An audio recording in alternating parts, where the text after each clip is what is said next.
படித்தேன், பிகாம் படித்தோம். அப்போ பேச்சுலர் ஆஃப் காலேஜ் கோர்ஸு. அப்போ எல்லாம் வந்து என்னென்னா ஒரு கிளாஸுக்கு வந்து 10 பேர் இருந்தாங்க. நான் சேர்ந்த செட்டில் 15 பேர் அதை ஆக்குனாங்க. அப்போ படிக்கிறப்பெல்லாம் இப்போ நீங்களாம் எல்லாம் மாஸ்டர் டிகிரி நல்லா படித்து அதிக மார்க் எடுத்துருக்கீங்க. நான் அந்த அளவில் இருக்கிற கிளாஸ் செகண்ட் கிளாஸில் தான் பாஸ் பண்ணி இந்த பேங்க்கு அன்றைக்கி இன்டர்வியூ வச்சாங்க. 25 பேரில் எனக்கு கிடைச்சிருச்சு. பேங்க்கு நெக்ஸ்ட் வந்து 90 வந்து இந்த பேங்க்கு 198 பேங்க் இருக்குது திண்டுக்கல் மாவட்டத்தில். 186வது இடத்துல இருந்துச்சு. 47 லட்ச ரூபா குமுலேட்டிவ் லாஸில் இருந்தது. அதை 90லேருந்து 98க்குள்ளே சரி பண்ணலாம். இன்றைக்கி நீங்கள் நேஷனலைஸ் பேங்க்கில் எங்கே போனாலும் என்ன பண்ணுவாங்க, கஸ்டமரை ஏதாவது வாங்க உட்காந்து ஏதாவது சொல்லுவாங்க. பார்த்துக்கிங்களா? இங்கே வந்து என்னென்னா நாங்கள் வர்றவங்களாம் நல்லா ரிசீவ் பண்ணுவோம். இங்கே லோக்கலில் வந்து கனரா பேங்க் இருக்குது, ஐஓபி இருக்குது, அதுக்கும் 2 இருக்குது. அடவு கடை, நகை அடவு கடை 10 இருக்குது. இத்தனையும் மீறி நாங்கள் கடன் கொடுத்துருக்கோம். எவ்வளோ கொடுத்துருக்குன்னு நினைக்கிறேன். இப்போ இன்றைக்கி குமுலேட்டிவ் லாஸ்ன்னு சொல்கிறாங்க இல்லைங்களா? வெளில குமுலேட்டிவ் லாஸ்னால் இந்த வருஷமும் நஷ்டம் இருக்கும், போன வருஷமும் நஷ்டம் இருக்கும், 10 வருஷமும் 5 வருஷமும் நஷ்டம் இருக்குது. எல்லாம் சேர்த்துனா மொத்த குணம் இல்லையா நஷ்டம் ஆகும். அதுதான் குமுலேட்டிவ் லாஸ். இப்போ ஒரு லாஸ் இல்லை, தொடர்ந்து ஒரு 5-10 இயர்ஸாக லாஸ் இருக்குது. அந்த லாஸ்லாம் சேர்த்தோம்னா மொத்தம் தான் குமுலேட்டிவ் லாஸ்ன்னு சொல்கிறாங்க. அப்போ 90ல் வந்து டெபாசிட்டும் கிடையாது, ஜுவல் லோனும் கிடையாது. அப்போ நாங்கள் இதை சரி பண்ணுறதுக்கு என்ன பண்ணலாம்னு நினச்சி என்ன பண்ணோம்னா ஒவ்வொரு கிராமமாக போயிட்டு 5 ரூபா 10 ரூபா 50 ரூபா போய் எஸ்பிஐ படித்தோம்.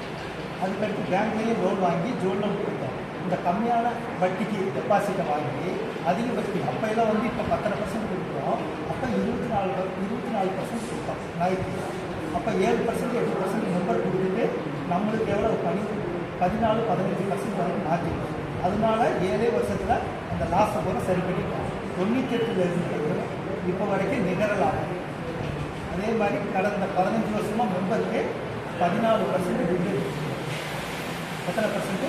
14%. ஆனால் அவங்க கையில் கொடுக்குறதில்ல. ஏன்னா இருக்கிற மெம்பரில் பூரா எல்லாம் இறந்துருப்பாங்க. பாதி பேர் வெளியூர் போயிருப்பாங்க. அவங்களுக்குலாம் கொடுக்க முடியாது. அதனால என்ன பண்ணுறோம், அவங்க டிவிடெண்ட் செலவு அவங்க ஷேரில் வர வச்சுருக்கோம். டிவிடெண்ட் கான்செப்ட் இருக்கிறவங்களுக்கு கம்ப்யூட்டர் கம்ப்ளீட் சொல்கிறாங்க. ஒரு கோஆப்ரேஷன் வச்சுருக்காங்க. ப்ராஃபிட் இல்லையா? ப்ராஃபிட் வந்து ஏன் கோஆப்ரேஷன் சொல்கிறாங்க? கமர்ஷியல் பேங்க் சொன்னீங்கன்னா நீங்கள் வந்து நம்பர் ஆஃப் ஷேர்ஸ் வச்சு ஓட்டு போடுறது. இப்போ வந்து 10 ஷேர் வச்சுருக்காரு, ஒரு 50 ஷேர் கூட வச்சுருக்காங்க. 1 man 1 vote, not 1 share 1 vote. So that is only uniqueness of cooperative bank. ரெண்டாவது லாபம் இருக்கு இல்லையா? லாபத்தில் ஒரு போர்ஷன் 14% சார்ஜ் பண்ணாங்க இல்லையா? 14% will be divided among the members of the bank. இப்போ 2000 பேர் இருக்கும். 2000 பேருக்கு ஒரு 5 லட்ச ரூபா ப்ராஃபிட்னா அந்த 2000 பேருக்கு 5 லட்ச ரூபா ப்ராஃபிட்னா 14% ஷேர் பண்ணி கொடுத்துருவோம். ஏன்னா அவங்க டிரான்சாக்ஷன் எப்படி தான் இந்த லாபம் வந்தது. அதனால் அந்த லாபத்தை we are just sharing with the members அப்படின்னு சொல்கிறது தான் இந்த டிவிடெண்ட் சொல்கிற கான்செப்ட். இது only in the cooperative banks. Cooperative மட்டும் தான் இந்த மாதிரி ஒரு கான்செப்ட். இன்றைக்கி கனரா பேங்க் லாபம் அடிச்சுன்னா யார் போகணும்? கொண்டு போய் அந்த ஷேர் ஹோல்டர்ஸ் இருக்கும், அங்கே தான் போட முடியும். மெம்பர்ஸ் கிடையாது, எல்லா மெம்பர்ஸ் கிடையாது. இங்கே இருக்கிறதுனா 14% வந்து ஷேரிங் வித் த மெம்பர்ஸ். பணமாக கொடுக்காம என்ன பண்ணுறாங்கன்னா they are adding with the shares. Share அமௌண்ட்டை வந்து இன்க்ரீஸ் பண்ணுவோம். ஏன்னா அவங்களோட ஷேர் வேல்யூ கூடாது. அதே மாதிரி முன்னாடி பேங்க்கில் தான் நாங்கள் கடன்லாம் வாங்கி மெம்பர் கொடுத்துருந்தோம். இப்போ லாஸ்ட் 10 இயர்ஸ் வந்து என்னென்னா பூரா லோன் பண்ணிட்டு ஏரியா மக்கள் என்ன பண்ணுறாங்க, எங்களை நம்பி போடுறாங்க. ஒரு சமயம் பூரா பெட்டிஷனாக போடுவாங்க. இந்த மாதிரி இருந்தது இன்னைக்கு அந்த ஃபேமிலியில் எந்த ஒரு நல்லது கெட்டதுனால ஒரு சொல்லி விட்டுருவாங்க. அவங்க ஃபேமிலியில் எந்த ஒரு நல்லதுனால நான் போய் அட்டன் பண்ணி நல்லது எடுத்து அட்டன் பண்ணுவேன். இது ப்ராப்ளம் பெரிய கனரா பேங்க்லேருந்து நம்மளுக்கு ஏதாவது வந்து எதாவது செய்வாங்கப்பா, வேறு வருஷம் ஒன்றும் செய்ய மாட்டாங்க. பேங்க் வந்து பார்த்தீங்கன்னா it is own to by farmers of ஒரு 6-7 வில்லேஜஸ். அந்த மாதிரி ஒரு 6-7 வில்லேஜுக்கு ஒரு பேங்க் இந்த மாதிரி தமிழ்நாடு ஃபுல்லாக இந்தியா ஃபுல்லாக அப்படி இருக்கும். இந்தியா ஃபுல்லாக இந்த மாதிரி 1 லட்சம் பேங்க் கேட்டகரி லெவலில் வில்லேஜ் இருக்குது. தமிழ்நாடை பொறுத்த வரைக்கும் ஒரு 4500 இருந்துச்சு. திண்டுக்கல் மாவட்டத்தில் 198 இருந்துச்சு. இப்போ என்ன சொல்கிறாங்கன்னா நம்ம செக்ரட்டரி கொஞ்சம் எம்ப்ளாயீஸ் இந்த 7 வில்லேஜ் இருக்கு இல்லையா, 7 வில்லேஜில் கல்யாணமோ இல்லை இறந்துட்டாங்கன்னா இவங்க சொல்லிடுவாங்க. இந்த சொசைட்டிலேருந்து போய் அவங்களுக்கு ஏதாவது செய்ய வேண்டியதை செஞ்சுடுவாங்க. கமர்ஷியல் பேங்க் எங்கே எவ்வளோ சொல்லிடுவாங்க. But banking activities but there is a personal touch.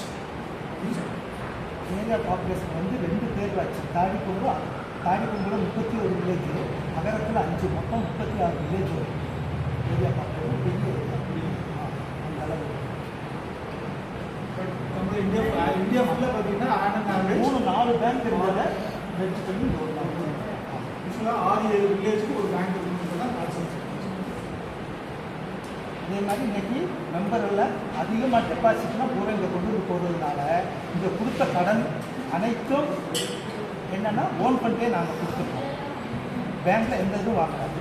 அதனால இப்போ இந்த பயிர் கடன் ஏஜேஎல், ஏஹெச், பால்மாட் கடன் இது மாத்திரம் அவங்க பேங்க்கில் வாங்கிடணும். வாங்கி தான் கொடுக்குறோம். இப்போ லாஸ்ட் இயர் தள்ளுபடி பண்ணாங்கல்ல 5 பவுன், லாஸ்ட் இயரில் 2023 அந்த தள்ளுபடியில் மாவட்டத்திலேன்னு அதிகமாக தள்ளுபடியானது இங்கே தான். எவ்வளோ வாங்கிருக்குன்னு நினைக்கிறேன்.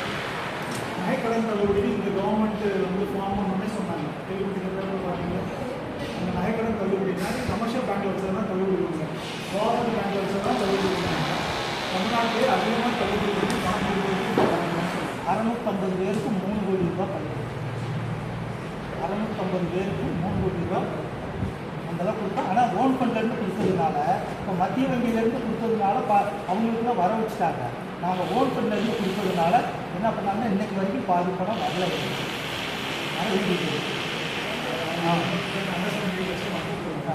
அதே மாதிரி இப்போ லாஸ்ட் இயர் ப்ராஃபிட் வந்து எவ்வளோ இருக்குன்னா அது வந்து சார் வந்து ஓன் டிஃபென்ஸ்னு சொல்கிறாங்க. கான்செப்ட் இருக்க ஓன் டிஃபென்ஸ்னு பணம் வந்து என்னென்னா நம்மள்ட்ட இருக்க பணத்தை வச்சு நம்மளே கடன் கொடுக்கணும். ஒரு வீடு வாங்க போகிறோம்னு வச்சுக்கோங்களேன், நம்ம சேர்த்து வச்சு பணம் வச்சுக்கணும். நம்ம 50 லட்ச ரூபாய்க்கு ஒரு வீடு வாங்கணும்னா நம்ம பணத்தில் வாங்குறது நம்ம பணத்திலே வாங்கணும்னு சொல்லுவோம்.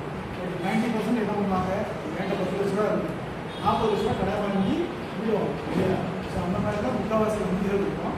உங்களை பொறுத்த வரைக்கும் டெபாசிட்டை வாங்கி ஷேர் கேபிட்டல் வச்சுட்டு இதை வச்சு தான் லோனே கொடுக்குறாங்க ஒழிய சென்ட்ரல் பேங்க்னு சொன்னேன் இல்லையா, அது ப்ரொடெக்ட் பண்ணி. ஸோ அவங்களுக்கு வந்து உங்களுக்கு கடன் வாங்குறது இல்லை. முழு பணமுமே உங்களுடைய சொந்த பணம். டெபாசிட்டும் ஷேர் கேபிட்டலும் சேர்ந்தது சொந்த பணம் சொல்கிறோம். இந்த பணத்தை வச்சு தான் அவங்க என்ன பண்ணுறாங்க, கடன் கொடுக்குறது. அப்போ என்ன ஆகுன்னு சொன்னோம்னா, வேறு யார்ட்டாவது கடன் வாங்கினோம்னா அதுக்கான வட்டி விகிதம் கூட இருக்கும். அப்போ இதுக்கு யாருக்கும் வட்டி கொடுக்குறது அவசியமே கிடையாது. ஏன்னா எல்லாமே இவங்களுடைய பணம் அப்படின்னு சொல்லுவோம். அப்போ இது standing on its own Lex, self sustaining அப்படின்னு சொல்கிறோம் இல்லையா? ஸோ அதில் ரெண்டு பண்ணுறாங்கன்னு சொல்லுது. பெரிய விஷயம். இங்கே தான் பார்த்தீங்கன்னா பார்க்குறது கம்மியாக இருக்கும், கம்மியாக இருக்கும். இப்போ பேங்க்லேருந்து கடன் வாங்கி கடன் கொடுத்தோம்னா அங்கே 9.25% வாங்குறோம். நாங்கள் இங்கே 12% கொடுக்கணும். அப்படிங்கிறப்ப 2.25% மார்ஜின் இருக்குது. ஆனால் இத்தனை பேங்க் இருக்கிறப்ப நம்ம அந்த வட்டி கொடுத்தோம்னா இங்கே ஓடுவான். அதனால நாங்கள் லாபத்தில் இருக்கிறதுனால 1.5% வட்டி குறைச்சி 10%க்கு முன்பு தீர்மான ரெசல்யூஷன் போட்டு மெம்பருக்கு அதிகமாக லாபம் வர்றதுனால வட்டியும் குறைச்சி விற்பனை பண்ணியிருக்கோம். கனரா பேங்க்கில் 4 லோன் எடுத்து வச்சுருக்கேன், 11.5% சம்பளத்தில் பிடிச்சிக்குவாங்க. எங்கேயாவது ஆள் பெரிய சம்பளம் விழுந்தோடனே சம்பளம் கனரா பேங்க் தான் விடுவாங்க. இங்கே நான் பணம் எடுக்கிறது முன்னாடி அவங்க லோன் வச்சுருக்கேன்.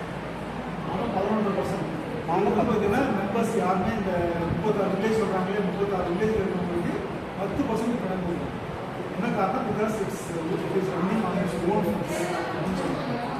அதே மாதிரி நேஷனலைஸ் பேங்க்கில் 3 மாதத்துக்கு ஒரு தடவை அசலுக்கு வட்டி போடுவாங்க.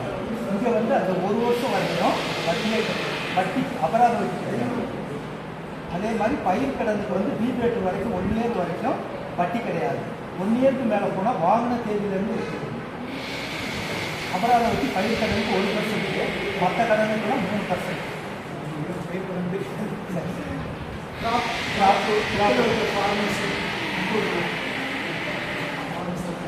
விவசாயம் என்ன பண்ணுறாங்கன்னா, விவசாயம் பண்ணுறதுக்கு கடை வாங்க இல்லையா, இன்னும் பயிர் ரைஸ் பண்ணுறது.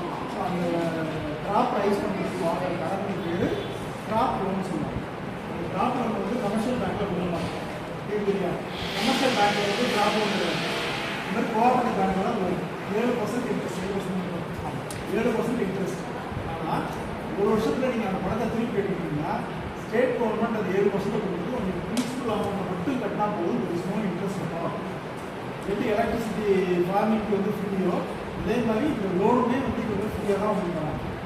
உங்களை பொறுத்த வரைக்கும் அது ஃப்ரீ. உங்களை பொறுத்த வரைக்கும் ஸ்டேட் கவர்மெண்ட் அந்த அமௌண்ட்டை 7% கொடுப்பாங்கன்னு தெரியாது. அது வேறு வச்சுருக்காங்க.